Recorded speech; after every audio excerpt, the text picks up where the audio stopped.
It comes without a name.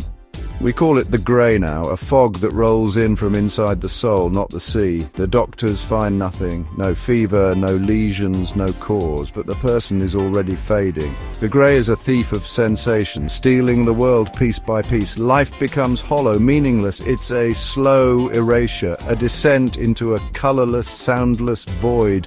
The grey starts small. Coffee tastes like bitter water. Rain loses its scent. You think you're just tired, maybe depressed. You try to remember joy, but it's a faded photograph. The grey doesn't just take the present, it consumes the past, rewriting your story into a monotonous hum. It feeds on what makes us human: anger, love, sorrow, surprise, leaving only ash and dust. People become ghosts in their own lives, going through motions with empty eyes. The world turns into a silent film, the contrast dialed down to nothing.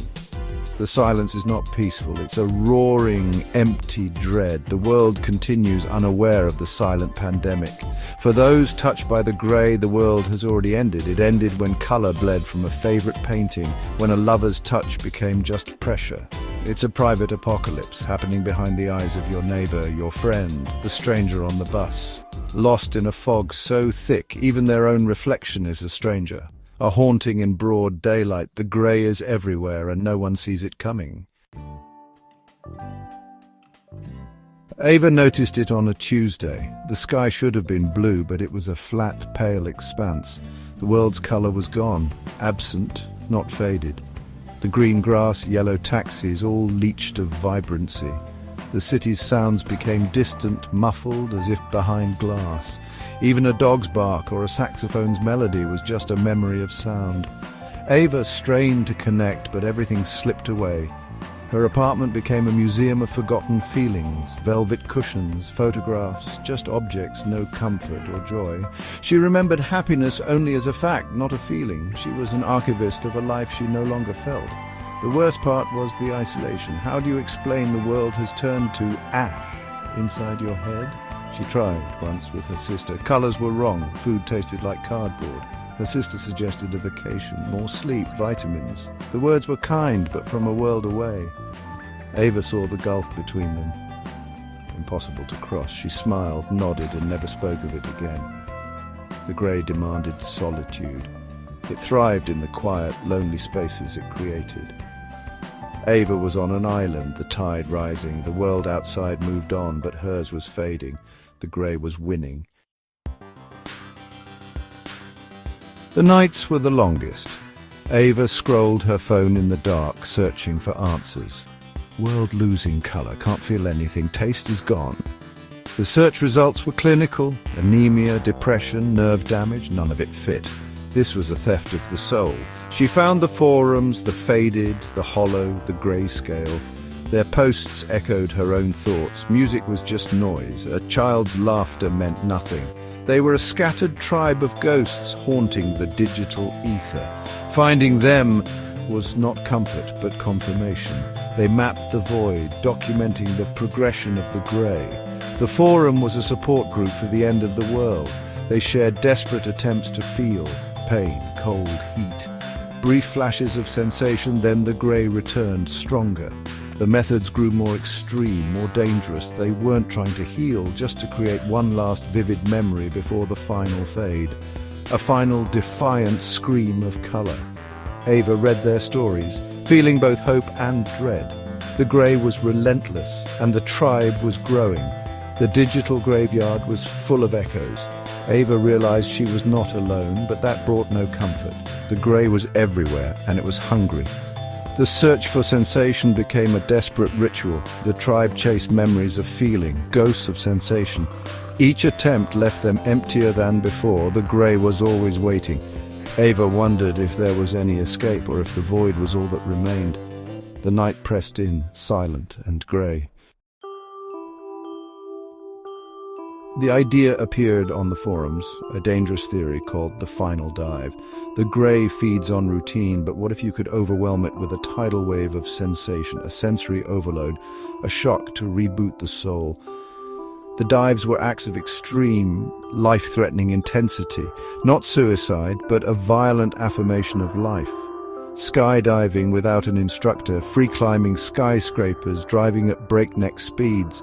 Private rituals, not stunts for an audience. Some users posted euphoric messages after their dive. I saw the colors, I could taste the air. For a few hours the world was vibrant again, but then silence. The users disappeared. Did they recover, move on, or did something else happen? The ambiguity became legend. The final dive was a myth, a door back to the living world, but no one ever said what was on the other side, or if the door stayed open for long. The story spread, a modern folk tale for the soulless. The Grey watched, waiting for the next leap. Ava chose her dive, base jumping. She wasn't a thrill-seeker, just a ghost desperate to feel alive. The thought of the fall was the only thing that felt real. She found a reckless crew online, lied about her experience. The gear felt alien, the preparation mechanical.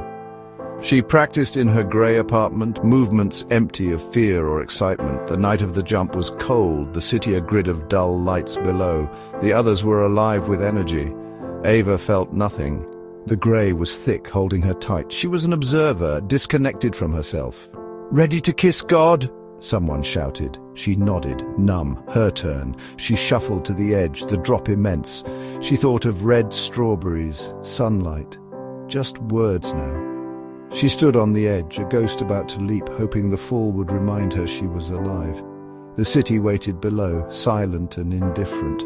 The final bet was cast. She closed her eyes, searching for any spark. The grey pressed in, suffocating. She took a breath, stepped forward. The world fell away. For a heartbeat, there was only the void. Then the rush began.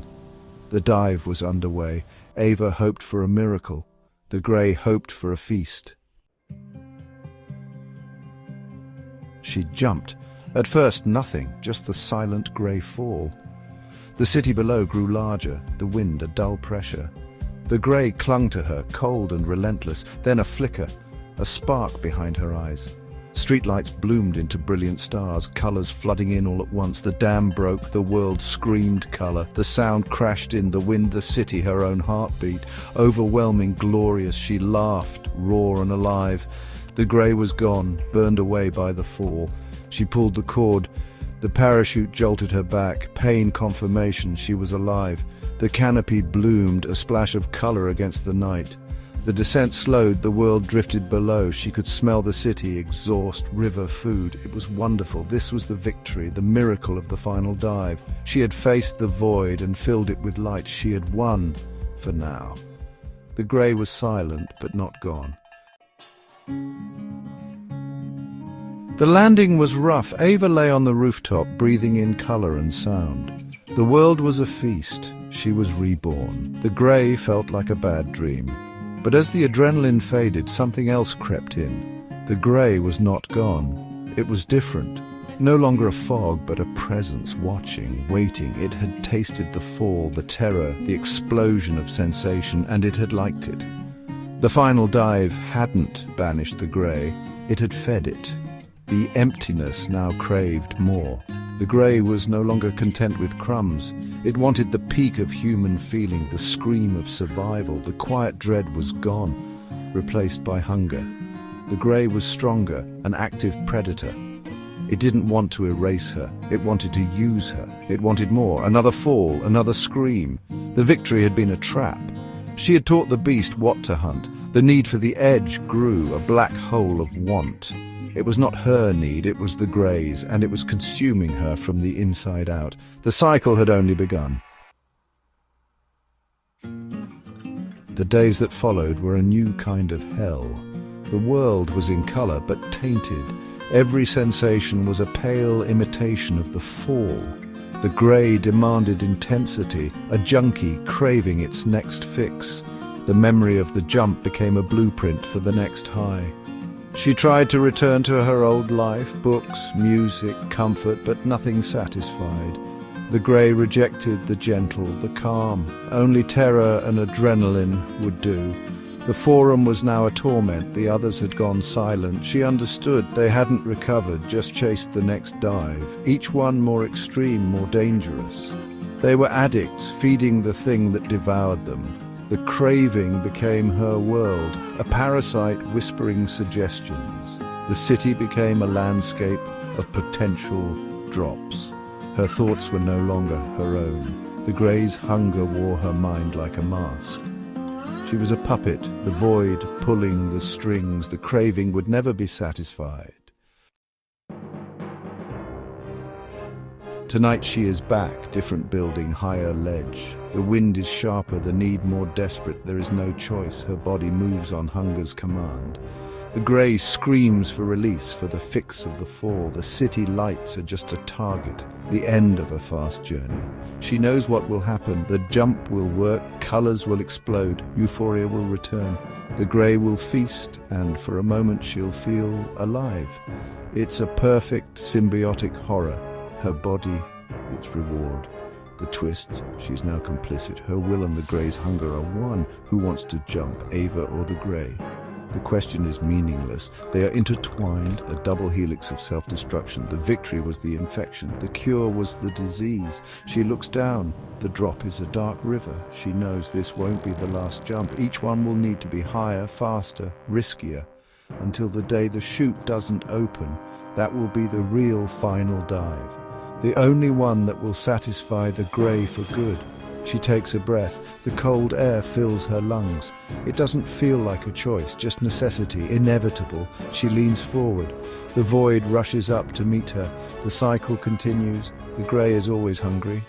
Ava is always falling. The edge is forever.